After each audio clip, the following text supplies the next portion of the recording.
Alright guys, welcome back to Horseplay. So I'm going to start you out in the middle of action. I'm just trying to get work done, really wasn't going to record. I'm just trying to get stuff knocked out, but I have to show you all this real quick.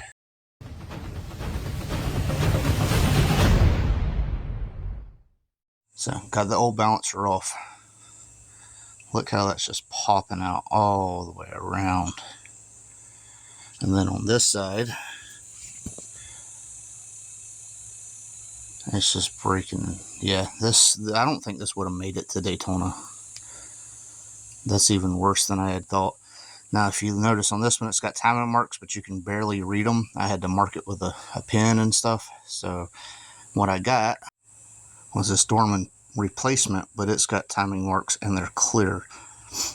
So this is what's going back on there. So I just got to line up the keyways and get this started and get it tightened down. But this is a 50 ounce and that is a 50 ounce. So there we go. All right, got everything on there. Everything's tight. New balancer down there. Now, I'm going to double check the timing, which I'll do that tomorrow because I have to open tomorrow. So I want to make sure I go take a shower and get some sleep. It'll be tomorrow for me, but it'll be a few seconds for y'all. The next day. All right, just to verify, I set my static timing to 20. Well, I can see that, but it's at 20, so we're looking good.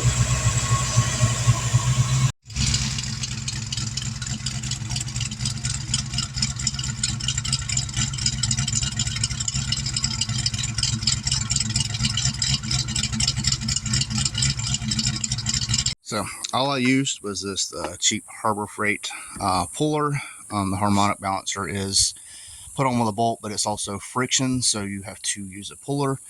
So what you do on them is, because it's got 4 bolts and this is spaced how it is, you just use 2 that are across from each other. I don't remember in this kit. I think I used these 2. I believe them are the 2 that I used. I am missing 2, so might have been these 2. I don't remember. Anyway, you find the bolts that'll fit in there. Best thing to do is when you get the other harmonic balancer, just go ahead and test fit which one of these works, because it'll be the same as your factory one, or it should be. So now that I got all this done,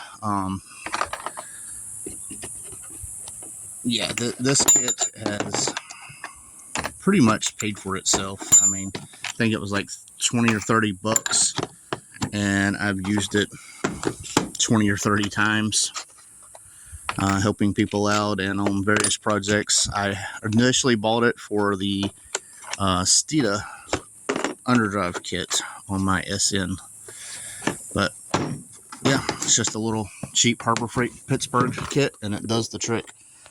Tighten that up. You can always put something like a wedge in between the pulley here, so when you're turning it, the pulley can't walk, so it's leverage.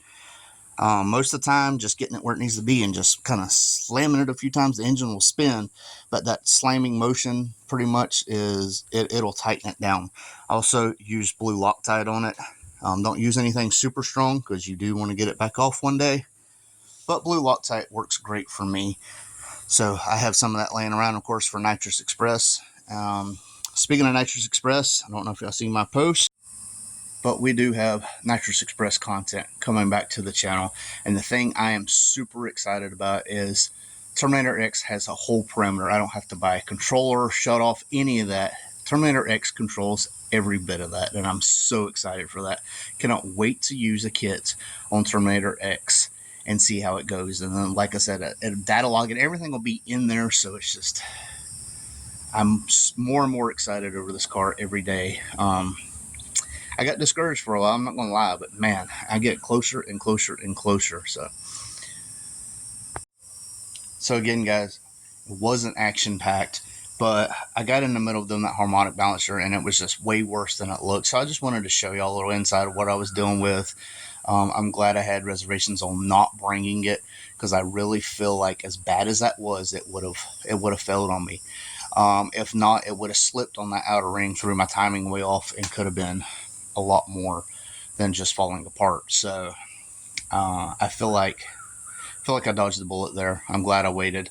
Sucks missing the show, but now I got a brand new one on there. So the one I went with was the Dorman because I could not find one that had timing marks on it.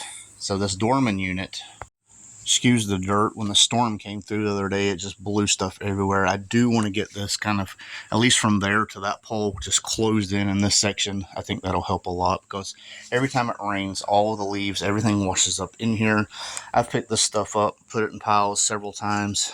I got to figure out a system out here. But anyway, the part number is 594024. This is a 50-ounce balancer. That's what stock 5.0s after, I want to say after 86 came with. Before that was 28, and 351s are 28 ounce, in case you was wondering. But that's all for today. Like I said, I wouldn't even plan on filming. It's just something I kind of just fell into and figured I'd show y'all. So this is Horseplay. Thanks for watching, and we out. I won't turn around, I done made it this far. Look back now, that wouldn't be too smart. Shooting for the stars even when it gets hard. Put my faith in the Lord with the 16 bars. I won't turn around, I done made it this far. Look back now, that wouldn't be too smart. Shooting for the stars even when it gets hard. Put my faith in the Lord with the 16 bars. I won't turn around, I won't